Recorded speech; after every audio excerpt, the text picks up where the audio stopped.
Hello everybody, Mannix here. Got another blast from the past knife review for you right here, right now. But first, feel free to subscribe, hit the little bell notification if you do not want to miss weekly knife and gun videos.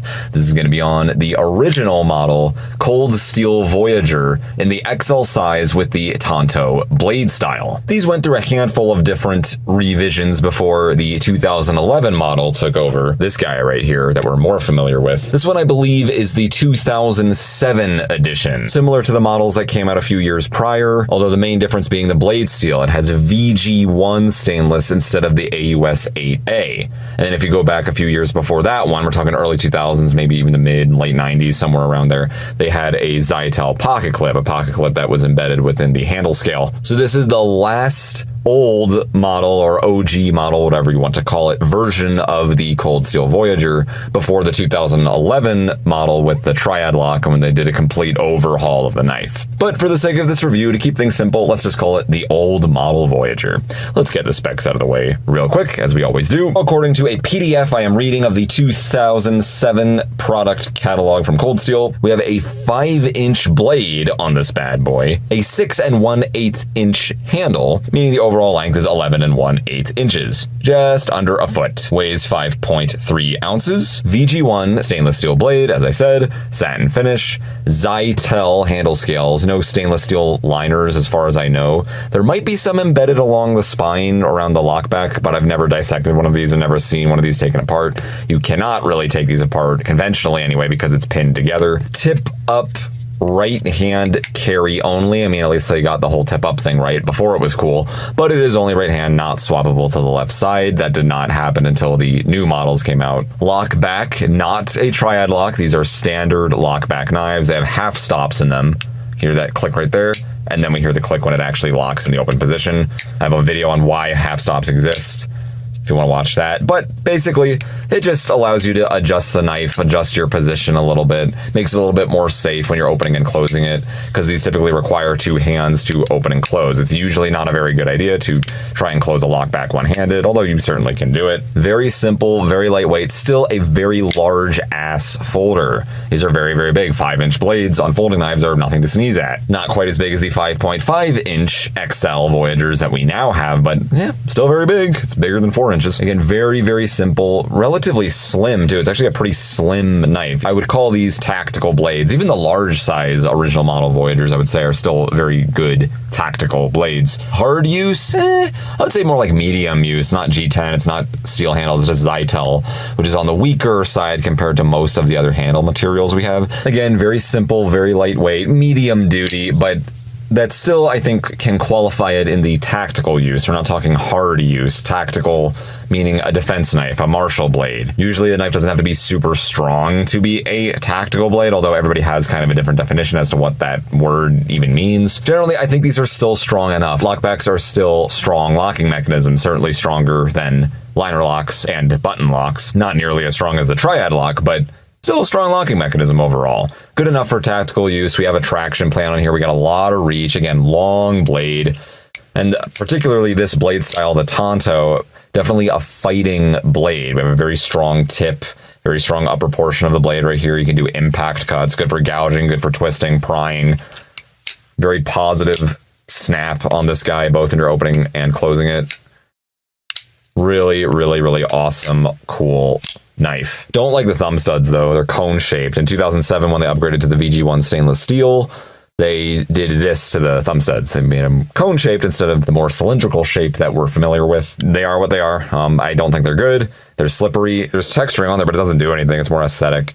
But it, it works more or less. But I can see why lately, last like 6-7 years, even probably farther than that, we have not really seen cone-shaped thumb studs on many folding knives out there for a good reason. I like this diamond pattern we have here. It's more like triangles, I should say. It's a triangular pattern.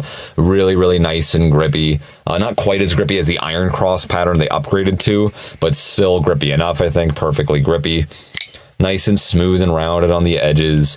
Very versatile handle shape right here. Doesn't have any crazy choils or anything like that, but you can hold it in a variety of different positions. It won't be particularly uncomfortable, which I think is the advantage to versatile handle designs. We have jimping up here along the spine of the Zytel handles, but it is not integrated into the lock bar itself, so it's not great, but it's better than not having it, I suppose. Again, it's pin construction, so you cannot take this knife apart without destroying it. Or unless you're handy, you can somehow figure out how to remove those things if you really were inclined to mod this. Yeah, I suppose, but it's not meant to be taken apart. We have just two pieces of Zytel that are clasped together. Nice and rounded right here where the exposed portion of the lockback is to disengage it. It's a nice little touch. All the edges are nice and rounded, very, very nice. We have kind of a squared off butt right here on the handle. If you were to get the clip point version or even the Vaquero version that they had back in the day, this was a little bit more rounded. It had a more tapered off tail, but it's more squared to accommodate the tanto. So the handle shape's a little bit different. So comfortable enough, decently ergonomic, very slim for its size, very lightweight for its size, very menacing blade on your VG1. I really like that blade steel.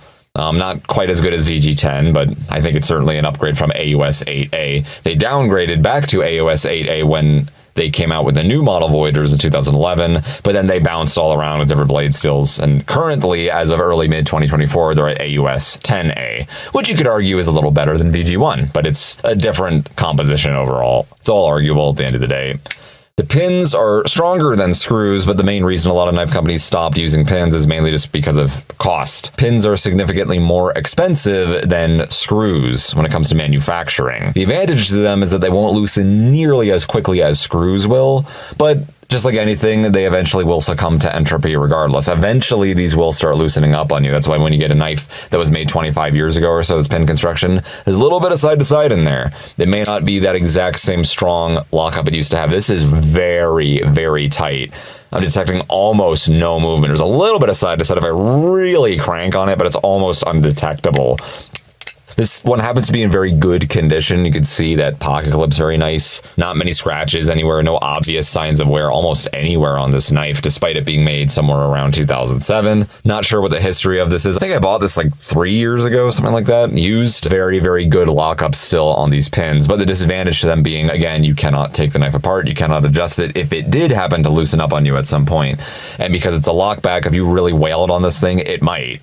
Things may start loosening up on you. So pins, I overall see them as a downside. I do prefer screws because worst case, you can Loctite your screws, but pins do have their advantages, and I do like the nostalgia factor we have with these guys still. And again, I love that half stop. They all have the half stops. All these old model Voyagers, all the sizes, all the blade styles, they all have half stops in them. The new ones do not. Half stops are also a thing we don't really see in most modern folders. I guess you could just call them unnecessary, but see there's a little dimple, if you will, in the tang of the blade right there. Just allows you to sort of give the blade a little speed bump right there before you adjust the position of your hand to give it clearance and close it without injuring yourself. And just for craps and giggles, as always, we're gonna weigh this guy. What did they say it was? Their catalog from 2007, they said it weighed 5.3 ounces.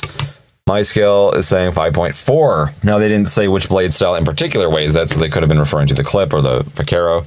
Who knows, but 0.1 ounces heavier than what they said. It's still less than 6 ounces heavy, and that's still pretty impressive for a 5-inch blade. Again, very simple, very sexy, very beautiful. The pocket clip is not fantastic. It's on the tighter side. It's not too bad. It's not as bad as some Cold Steels I've seen, but it's not good. I wouldn't call this a great pocket clip. I don't dislike these pocket clips, but I don't love them either. I'm not crazy about them. But they're okay. They look okay. They're very inconspicuous. You got a decent amount poking out. There's some people might see that that's a knife.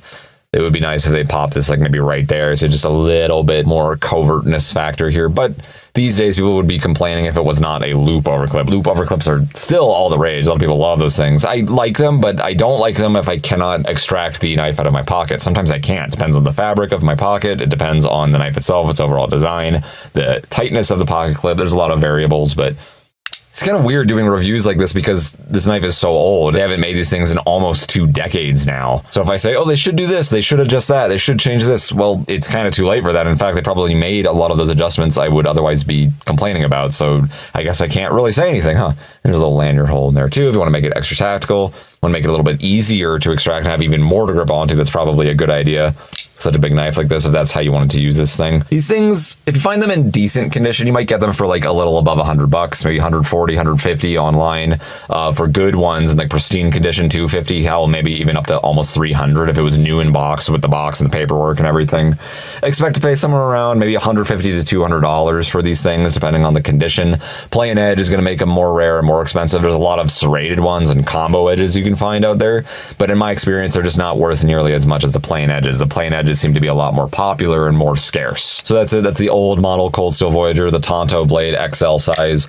Really awesome knife. Again, slim, light, strong enough, very simple, totally a tactical knife, regardless of what else we have technology-wise out there today. A lot more slim, more light duty, lightweight in comparison to the new model Voyager. Let's just do a little comparison right here. I'm going to compare and contrast these two in a separate video, but you can see it's a little bit smaller.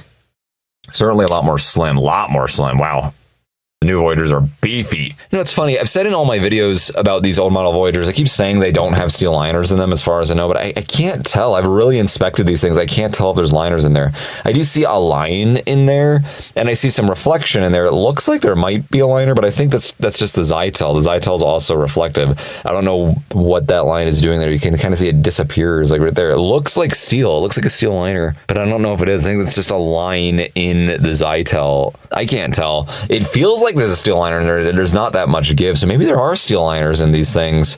I really don't know. I cannot tell. Maybe they like flush mounted it, like embedded it somehow. I have no idea. It's kind of redundant though. That the handle regardless is strong enough and it's still a lightweight knife. So yeah, maybe there are steel liners in these things. Who knows? Somebody can clarify that on me. Please let me know. But anyway, that is it. That is the old model Cold Steel Voyager XL. Once again, like I just said, what do you think of these knives? Do you wish we'd get this instead of what we have these days? Do you still own any of these old model Voyagers? What do you think of them? Please let me know in the comments down below. As always, it's always interesting to hear what you guys have to say, and I always learn something from you. Mannix out.